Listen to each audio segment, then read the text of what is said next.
Everyone thought she was just a quiet, aging woman, until her only son stood up at her birthday dinner and took everything she'd built for herself, without even asking. The candles on the cake flickered, soft and delicate, like they knew something I didn't. I turned 63 that evening. I didn't want a party, just a simple meal, maybe a toast, maybe a laugh. I was content with that. I'd learned to live quietly since Peter passed. The apartment we'd shared for 3 decades had grown used to silence, and so had I. It was Grace's idea to have dinner out. My daughter-in-law, always planning something, always a little too polished to be sincere. Her texts had been full of exclamation points and, "We're so excited." I assumed she meant the baby news they hinted at a few times over the summer, though nothing had been confirmed. I wore a navy blouse Peter used to compliment, the one with the tiny pearl buttons he liked to unfasten when we danced slow in the kitchen. My hair was pinned up in soft waves. I looked like myself, or at least, the version of myself I'd learned to keep intact since being alone. The restaurant was loud. One of those industrial chic places with exposed pipes and Edison bulbs. The kind of place where servers called you love and poured wine from too high. Grace had picked it, said it had good vibes. I didn't know what that meant anymore. I had just settled into the stiff wooden chair when she handed me a gift bag. Pale pink, crinkled tissue paper arranged like a bouquet. "Open it," she beamed. Inside was a baby onesie. Cream-colored. Embroidered across the front. Best grandma ever. I blinked. "We thought it was time," Grace said, her manicured hand reaching for my arm like this was a team celebration. "Start planning the nursery. Right, Jacob? My son. My only child." He smiled and gave a small nod as if he'd rehearsed it. "Yeah," he said. "Especially since we'll have more space soon." "More space?" I glanced at him unsure. Before I could ask what he meant, Grace leaned closer over the candlelight. "We're just so grateful you agreed, Evelyn. Honestly, not every mom would be this generous." The air in the room shifted. Something invisible and cold pressed against my spine. I hadn't agreed to anything. Jacob stood up then, tapping a spoon against his glass, grinning like a man who thought he was delivering a wedding toast. "Everyone," he said, raising his voice just enough to hush the clatter of cutlery. "Tonight's not just about celebrating my incredible mom's birthday. It's also about a new chapter for our family." I watched Grace take out her phone and angle it just right. "We're moving into Mom's place," Jacob announced. There was a beat of silence. "It just makes sense," he added quickly. "She doesn't need all that space anymore. And we're starting a family. It's a gift, really." A chorus of polite ahs followed. Glasses clinked. People smiled. I didn't move. My fork hovered, limp in my fingers. Jacob was staring at me, too hard, too expectant. "Right, Mom?" he prompted. Grace's camera phone pointed at my face. Everyone was watching. I nodded, not because I meant it, but because I didn't know what else to do. My brain felt like it had been unplugged. I was suddenly just floating, like I'd wandered onto a stage mid-scene, no script, no cue. I smiled, barely, and sipped my wine. It tasted like vinegar. The conversation shifted, but I couldn't hear it. I was stuck in a loop. "More space. We're grateful you agreed. You can still keep your plants on the balcony if you want." They'd planned this. They weren't asking. They were announcing. Grace went on and on about paint colors and crib placement, laughing about those dated lace curtains in the living room. Jacob added something about giving me time to move, as if that was a favor. I had become a character in a story they were already telling everyone else. I left during dessert. Said I wasn't feeling well. Jacob gave me a look. The kind you give a child who's ruining their birthday party. Grace offered to order me a rideshare. I declined. I walked 3 city blocks in the wrong shoes. Old heels I'd worn for the occasion, now cutting into my feet like punishment. My chest burned. I needed the cold air to think. But thinking only made it worse. By the time I got home, my apartment felt foreign. Not warm, not mine. I locked the door. Checked it again. My fingers trembled as I turned on the kitchen light. Peter's photo greeted me from the mantel. I could still hear Jacob's voice. Grace's syrupy tone. I sat at the table in my coat. I didn't move for nearly an hour. When I finally stood, I opened the bottom drawer of our filing cabinet. I hadn't touched it since Peter's funeral. The papers inside smelled faintly of dust and printer ink. Old deeds. Retirement plans. Legal forms. And then, something else. A power of attorney document. Jacob's name. My signature. Dated 2 years ago. It took me a minute to remember. I'd had pneumonia then. Hospitalized. Jacob brought me some paperwork and told me it was just for emergencies. I hadn't even read it. I texted my lawyer that night, just one sentence. Is this still valid? She replied the next morning. If you didn't revoke it, yes. We need to talk. And that's when I knew. Jacob wasn't hopeful. He wasn't excited. He was executing. I didn't sleep. I couldn't. I kept seeing the look on his face when he tapped that glass, like he was collecting something he already believed was his. The next morning, I opened my phone to find a video. Grace had posted a reel. Soft music. A slow pan across my living room. The caption read, "The beginning of our family's next chapter. Saying goodbye to Grandma's place and hello to our new home." 37 comments. So sweet of her to pass it down. She must be thrilled. Such a blessing. I stared at the screen until my vision blurred. I hadn't even replied to the dinner yet. I hadn't said yes. But they had. Jacob's email came at 10:04 a.m. Subject, transition plan. Body, a bulleted list. Suggested move-out dates. Inventory requests. A link to a Pinterest board labeled Neutral Nursery Aesthetic. Images of a crib where my bedroom used to be. I hadn't answered. But they were moving forward anyway. I called my lawyer. I'm coming in today. I dressed like armor. Black slacks. Stiff collar. Flats that made noise on hardwood. I brought every file I could find. She flipped through them, eyes narrowing. You never revoked this, she said. Technically, he has the authority to make some financial decisions on your behalf, if you're deemed medically unfit. But I'm not, I said. No. But if he had one doctor, just one, claim you're exhibiting signs of memory loss or confusion, he could file a petition. A petition? For guardianship. Control of your finances. Your home. Everything. I felt cold all over. Like I was shrinking inside my clothes. She reached across the desk.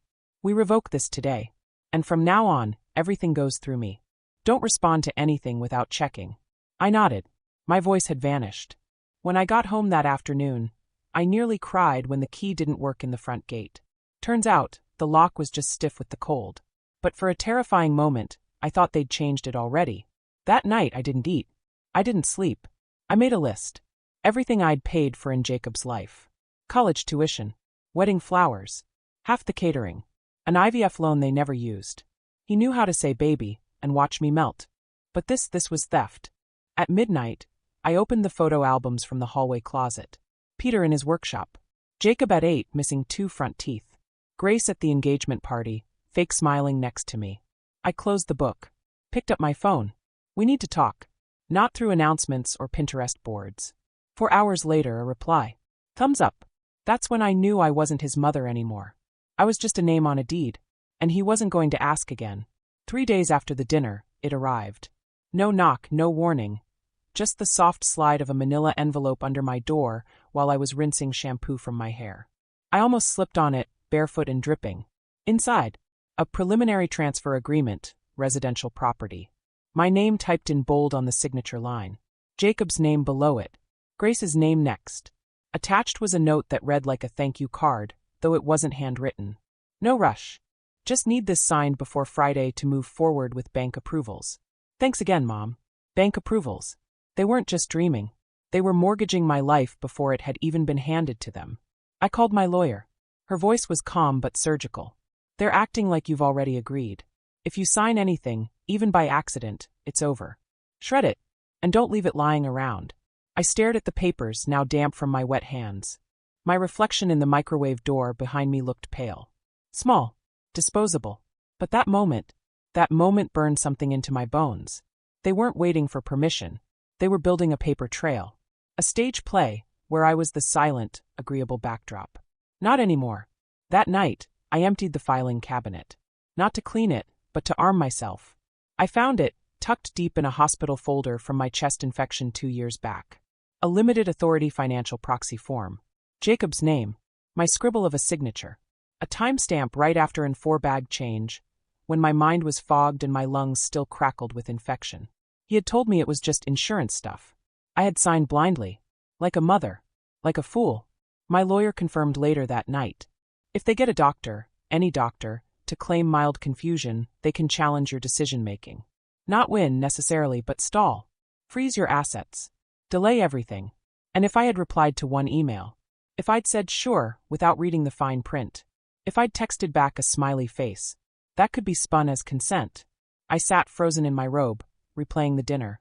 The way Grace smiled into her camera. Jacob's voice saying. She agreed.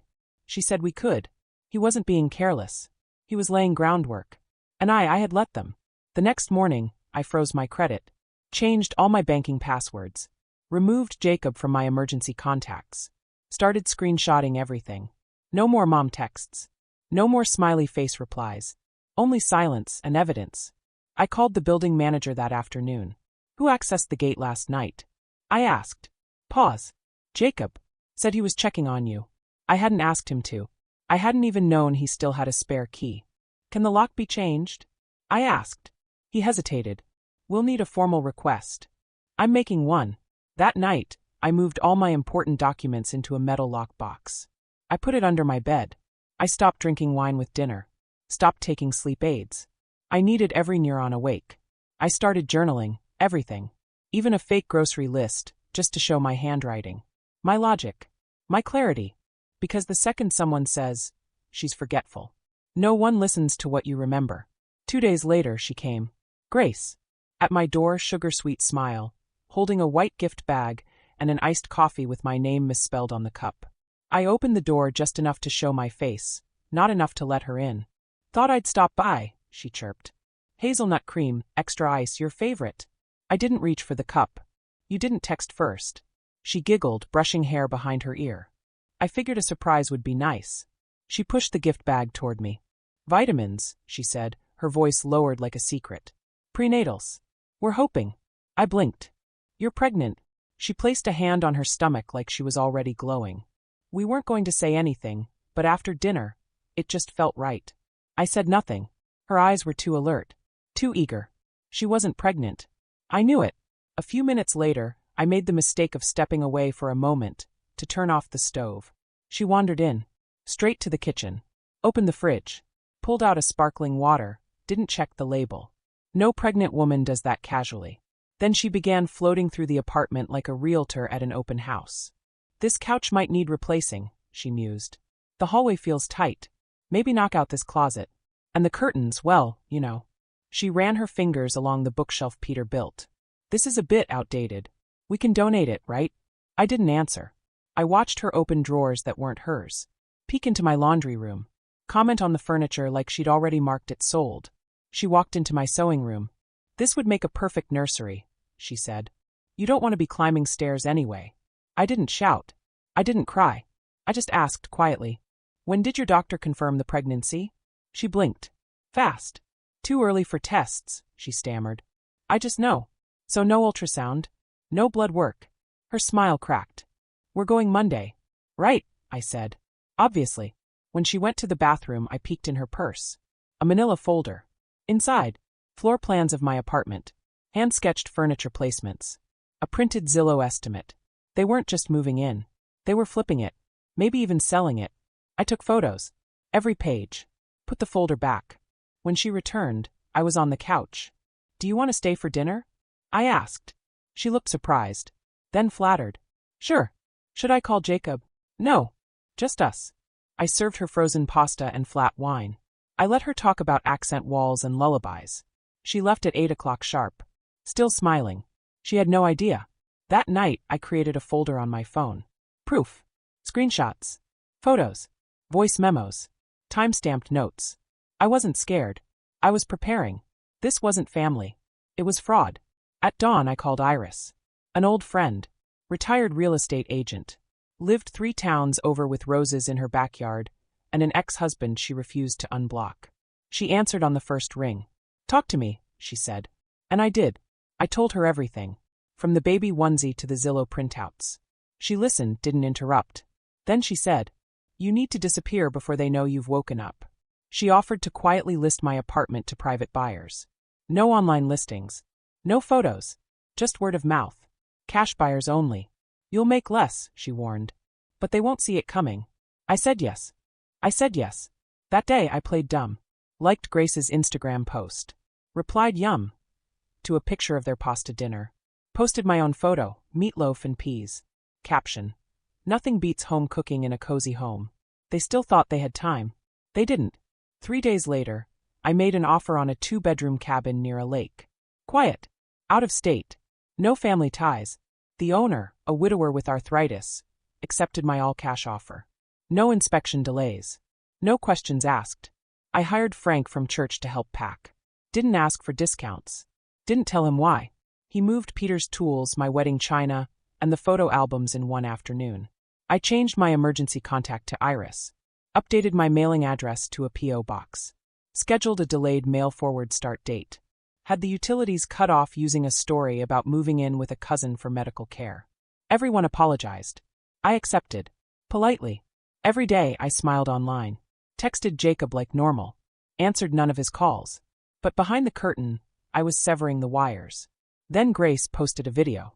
Her. Sitting on my couch talking about how cozy the space felt. Caption.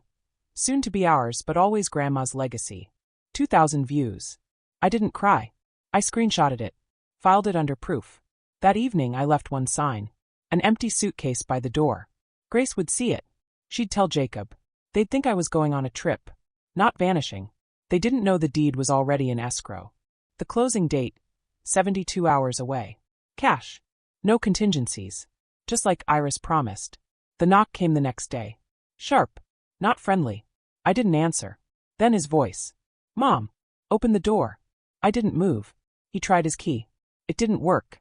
I'd changed the locks 2 days earlier. He knocked again. Look, Jacob said. You're not replying. Grace is worried. We just want to know what's going on. I stayed quiet. Then his tone changed. Low. Steady. Threatening. If you don't open this door and talk like an adult, I swear to God, I'll do what I have to do legally. And then silence. He left. But another envelope slid under the door. Inside, a formal notice. Typed. Signed by a legal assistant. Subject line. Pending medical guardianship review. I called my lawyer. She answered instantly. They're moving forward, I said. I know, she replied. We'll move faster. I had always believed that silence was the mark of grace. That not making a scene meant dignity. But silence is dangerous when someone else is writing your story and signing your name at the bottom. After Jacob's legal threat, my lawyer and I moved fast. That night, I opened every drawer, every cabinet, every old envelope and sticky folder with a trembling mix of fear and resolve. I wasn't looking for memories anymore. I was building a wall. By midnight, I had compiled the fake transfer forms, screenshots of Grace's social posts, the forged narrative of my agreement, a copy of my medical records proving full capacity, my journal logs, grocery lists, and video recordings with date-stamped commentary. I even filmed myself reading a list of all my financial decisions, clear, coherent, direct. Because I knew what was coming next. Not just the loss of my home, but the erasure of my mind. If they could convince a court I was confused, the law would listen to their lies before it listened to my memories. The next day, Grace arrived alone. No knock. No text. She just started shouting through the front door. We're trying to grow our family and you're being cruel. Her voice cracked on cue. You said we'd have a home. You said we were welcome. Then came the blink of red, her phone recording. I opened the door just enough for the light to catch my face, but kept my lips pressed shut. She cried louder, hands shaking. You're abandoning your grandchild. I said only one word. Leave. She got it all on video. Me stoic. Her trembling and raw. That night she uploaded it. When family betrays you, a pregnancy without a home. The views came fast. 4,000 likes in 6 hours. Comments from strangers with pitchforks for thumbs. She's heartless. A greedy old woman clinging to empty space. Boomers ruin everything. I didn't cry. I filed it under proof. The next morning Jacob texted. If you want to avoid court, sign the attached and we'll forget all of this. Attached. A new deed transfer. My name's still blank. There's inconfident, gleaming type. I forwarded it to my lawyer. Then replied. You'll be served within the week. Do not contact me again.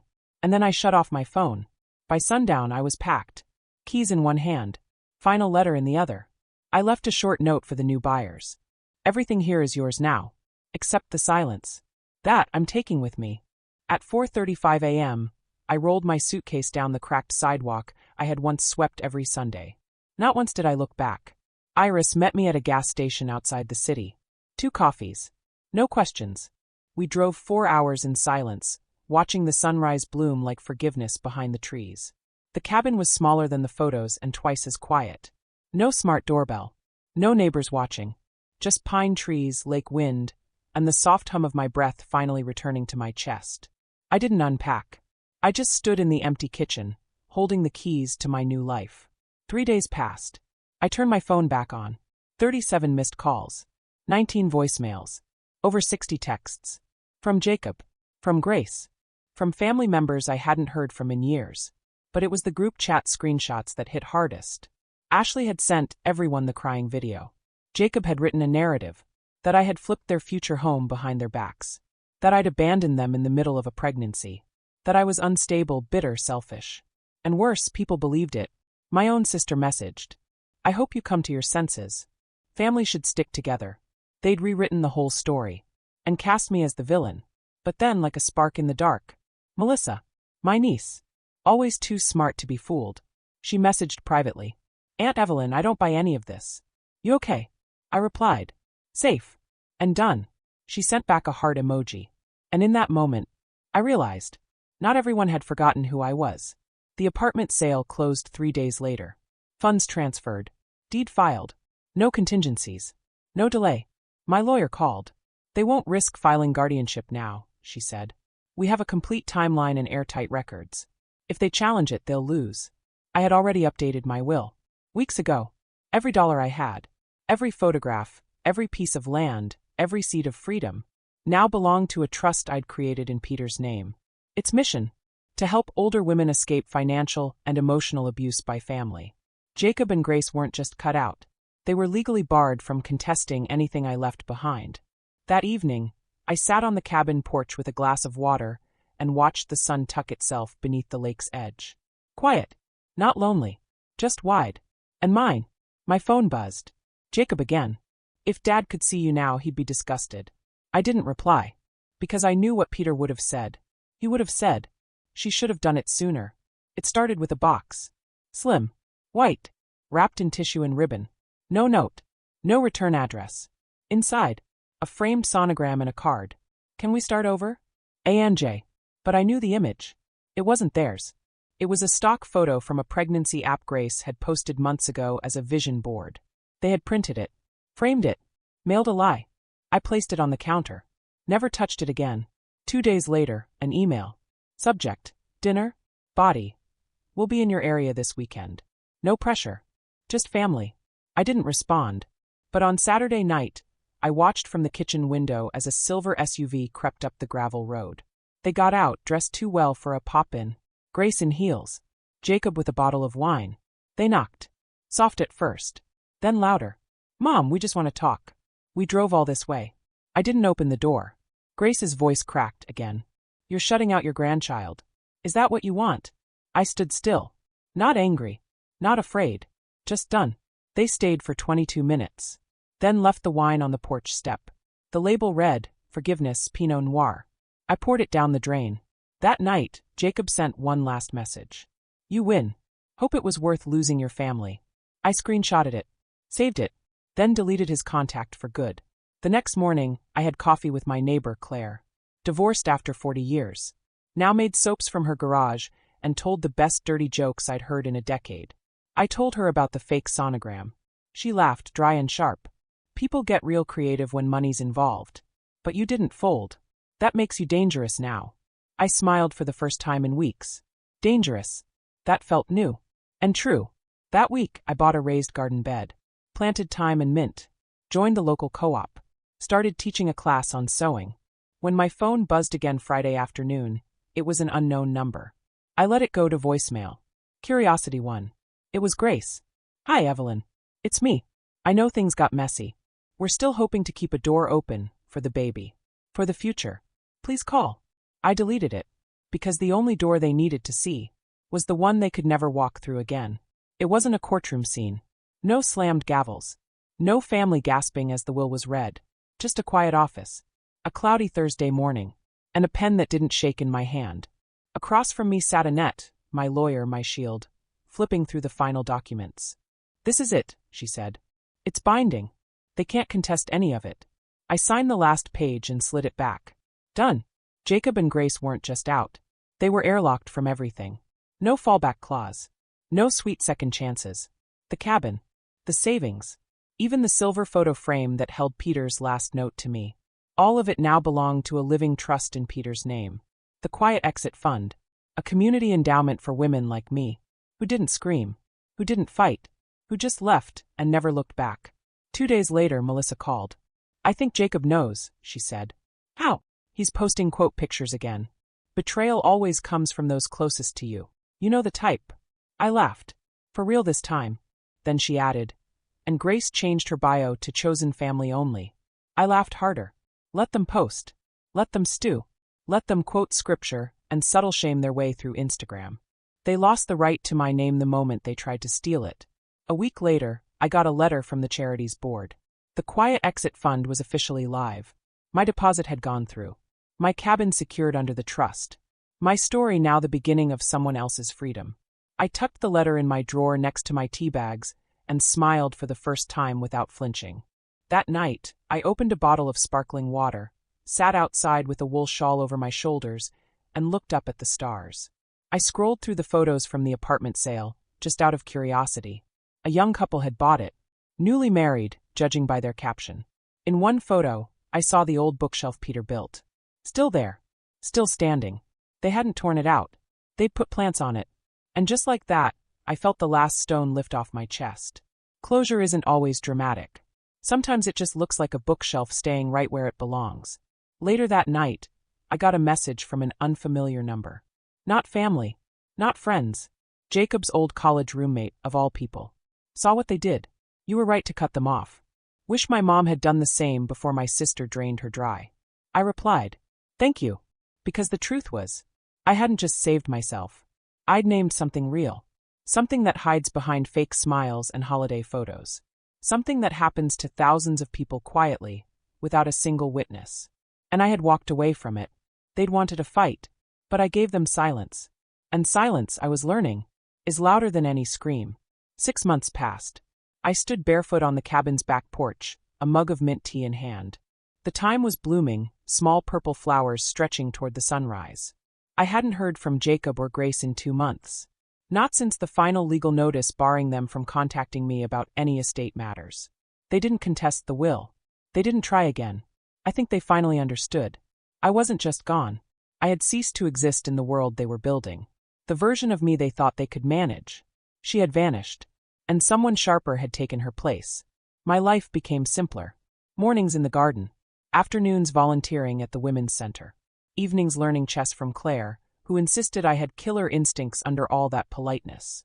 I made friends. Real ones. Ones who never asked what I could give them. The cabin became more than a hiding place. It became a rebirth. I laughed out loud again. I danced in the kitchen to old Motown songs. I slept through the night, without clutching my phone like a lifeline. The day before my next birthday, Melissa sent a letter. Inside was a photo of her newborn daughter, wrapped in a sunflower-patterned blanket. And a note that read, "If she grows up to be half as strong as you, I'll have done something right." I pinned it to the fridge, used a magnet shaped like a sunflower, and cried, not the kind of tears that sting, the kind that rinse, that cleanse, that let go. That night, I sat down and wrote a check to a shelter that houses elder women fleeing family coercion and emotional abuse. I signed it, then sealed it with a note. She got out. As the sun dipped behind the trees and the wind chimes sang from the old pine hook Peter would have loved, my phone buzzed once more. Unknown number. I didn't flinch. Didn't even look. I powered it off. Slid it in the drawer. Because this life I built with no audience, no manipulation, no applause, was finally mine. No more waiting for permission. No more explaining choices. Just peace. Permanent. Earned.